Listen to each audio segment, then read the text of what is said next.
Bonjour, bienvenue dans cette nouvelle capsule. Donc, aujourd'hui, j'aborde un nouveau thème théorique portant sur les procédés de finition. Donc, comme pour les procédés de fonderie, à travers une série de capsules, donc, je vais vous présenter les différentes techniques et matériaux utilisés comme revêtement de surface, c'est-à-dire comme produit de finition, en contexte industriel.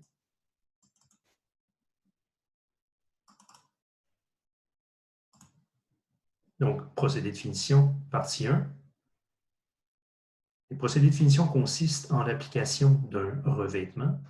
Donc, c'est ce que je vous disais à l'instant. Un revêtement est un produit que l'on applique en surface, un produit de finition. Il existe aujourd'hui de nombreux revêtements utilisés en industrie pour les produits métalliques. Généralement, la sélection d'un revêtement est dictée par la fonction du produit, donc à quoi va servir exactement le produit. On parle donc ici de caractéristiques de revêtement parce que vous allez le voir, les différents revêtements et les différentes techniques qu'on utilise pour les appliquer ont une incidence sur les caractéristiques. Donc, les caractéristiques des revêtements, les caractéristiques sont des qualités et répondent à plusieurs besoins.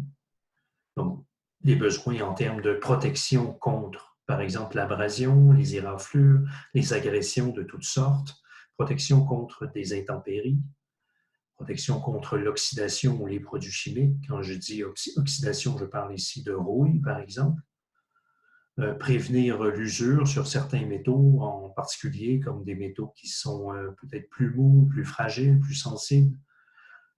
Utilisé aussi pour naturellement rehausser le côté esthétique. Donc, souvent, quand on pense à finition, on pense à qualité esthétique, comme par exemple une couleur.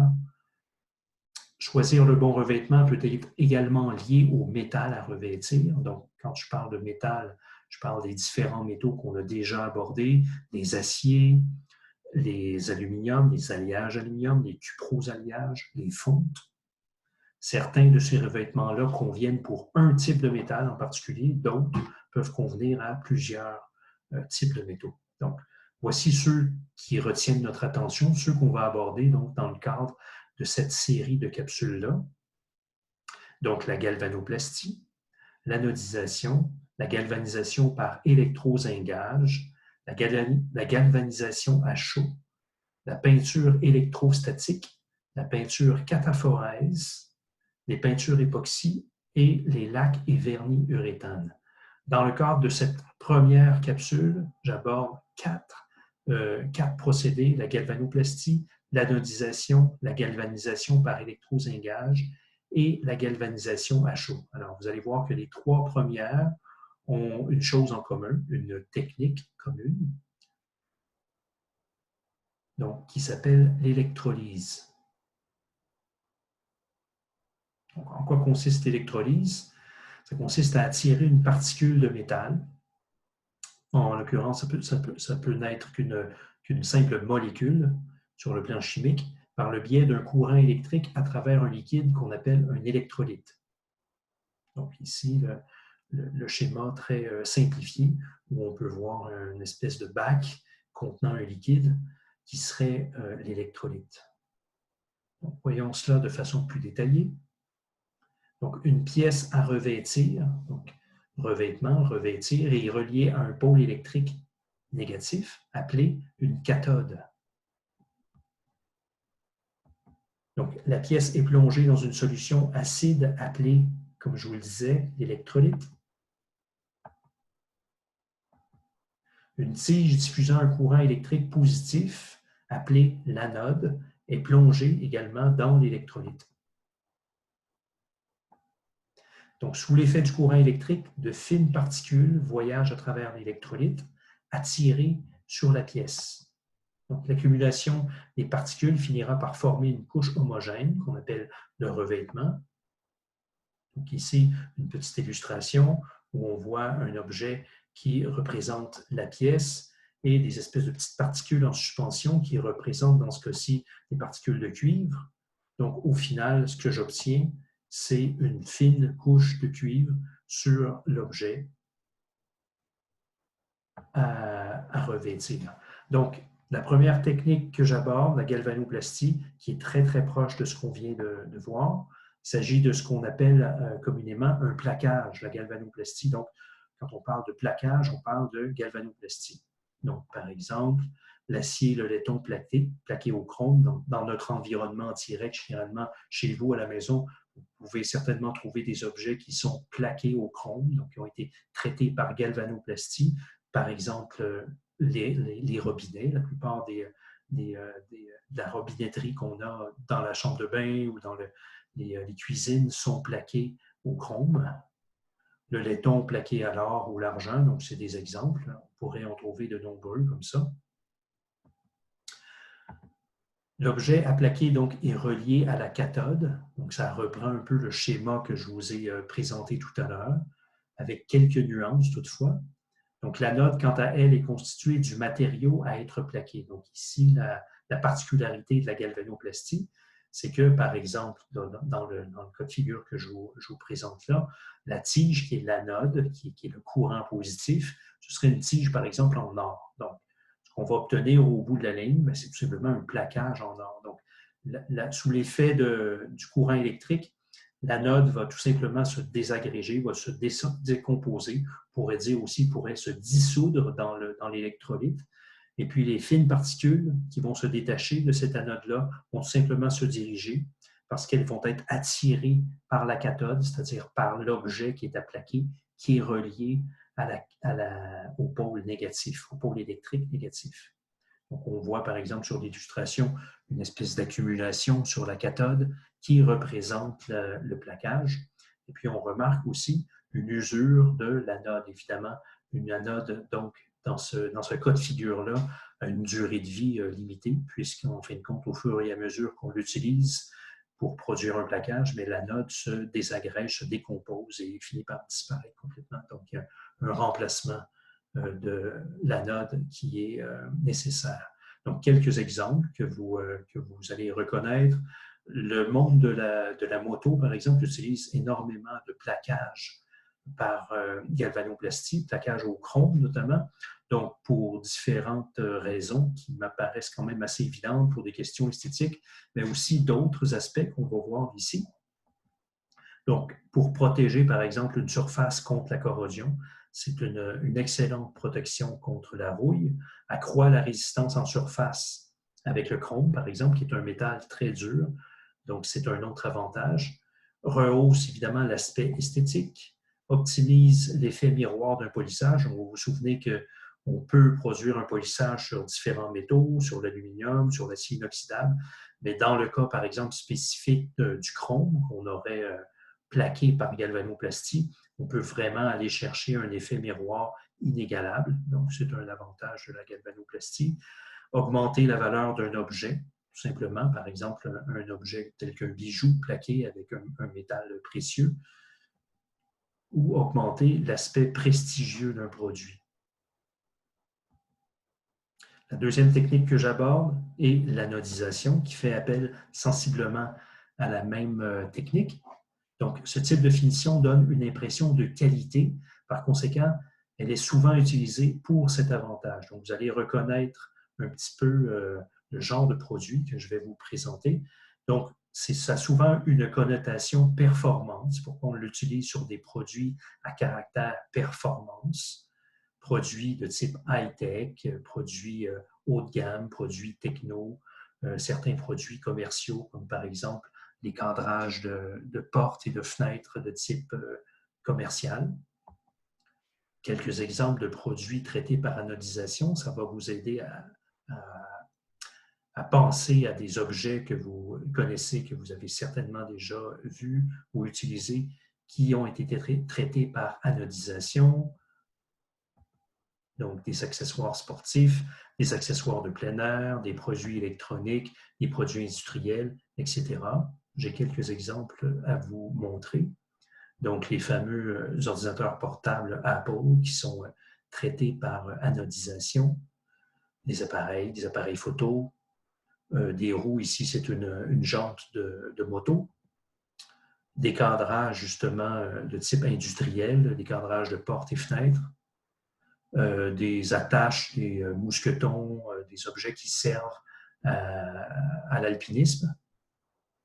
Donc, ce sont quelques exemples d'objets qui sont traités par, anodisation. Pardon. Alors, vous voyez un peu le côté qualité où on voit, on sent vraiment qu'on a affaire à un objet métallique, mais qui en vérité est couvert par un revêtement qui est l'anodisation.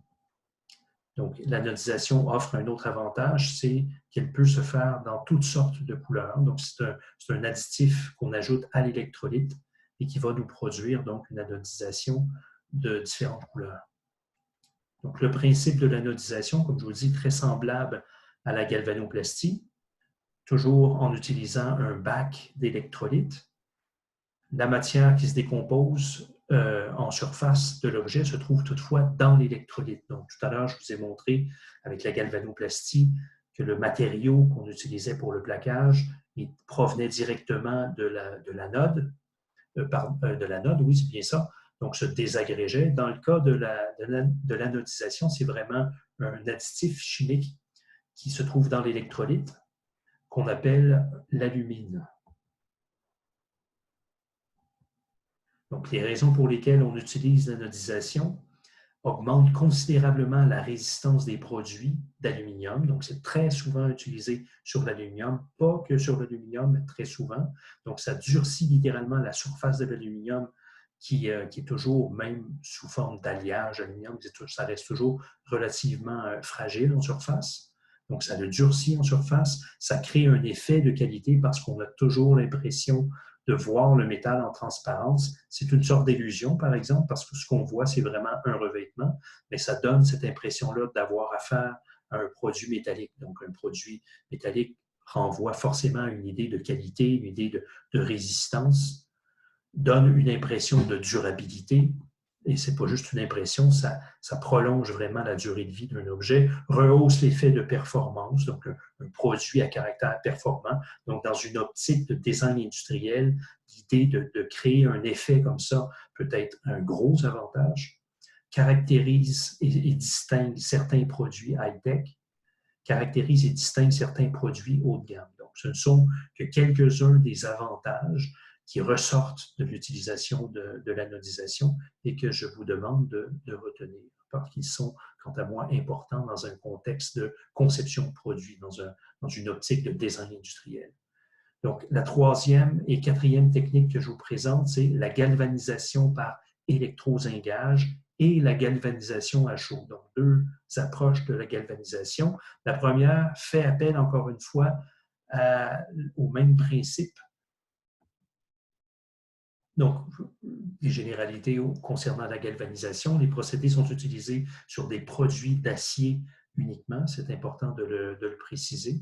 Ici, on voit des feuilles qui sont empilées de feuilles d'acier galvanisées à chaud et qui présentent un aspect caractéristique très facilement identifiable, très reconnaissable.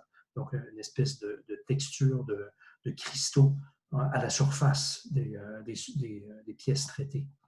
Donc, avant de détailler les deux approches de galvanisation, voici de quoi il s'agit. Il s'agit d'appliquer une fine couche de zinc sur la surface de certains produits en acier.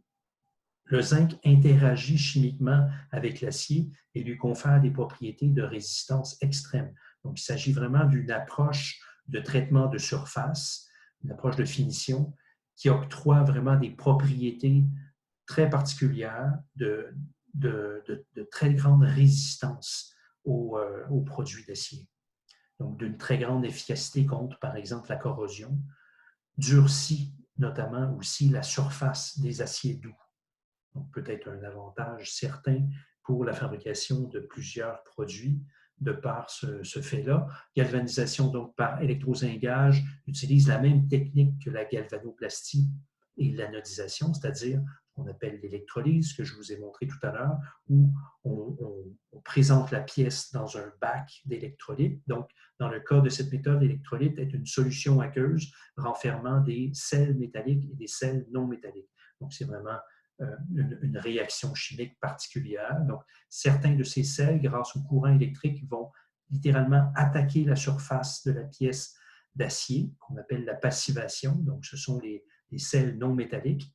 Et puis, les sels métalliques, quant à eux, vont constituer la couche de zinc qui va s'appliquer graduellement à la surface de la pièce. Donc, cette technique est majoritairement utilisée pour traiter de petits objets, donc la galvanisation par électrozingage utilisée pour de petits objets. Et le produit est fini lisse et régulier. Je vais vous montrer quelques exemples de produits obtenus traités par électrozingage. Donc, on voit quand même une belle qualité de surface. Donc, de la ferronnerie, des objets de toutes sortes, de la quincaillerie, de la visserie. Donc, tout ce qui est boulons, vis à bois, tout ça, c'est traité généralement c'est galvanisé par électrozingage. Donc, convient particulièrement pour de petits objets. Maintenant, j'aborde la galvanisation à chaud. Cette technique consiste à tremper une pièce d'acier dans un bassin de zinc en fusion à environ 450 degrés Celsius. C'est une approche qui est quand même très différente. Utilité de la galvanisation à chaud, vous allez voir, les applications sont quand même assez différentes de l'autre approche. Elle est généralement utilisée pour traiter de gros objets, ce qui en fait la technique de galvanisation la plus utilisée et la plus répandue. Donc, d'autres exemples de produits galvanisés à chaud. Et enfin, de plus gros produits encore que vous allez reconnaître, une remorque. Ici, un parapet qu'on voit généralement le long des autoroutes. Donc, vous avez probablement déjà remarqué que c'était d'une apparence grise métallique. Donc, il y a un traitement de surface pour éviter que ça roule. Et la preuve que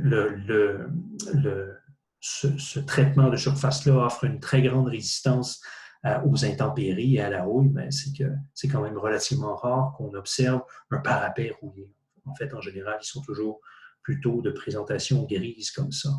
Donc, ce qu'il faut retenir au sujet des deux procédés de galvanisation, d'une très grande efficacité contre la corrosion, en l'occurrence la rouille, en ce qui concerne les aciers, durcit la surface des aciers doux.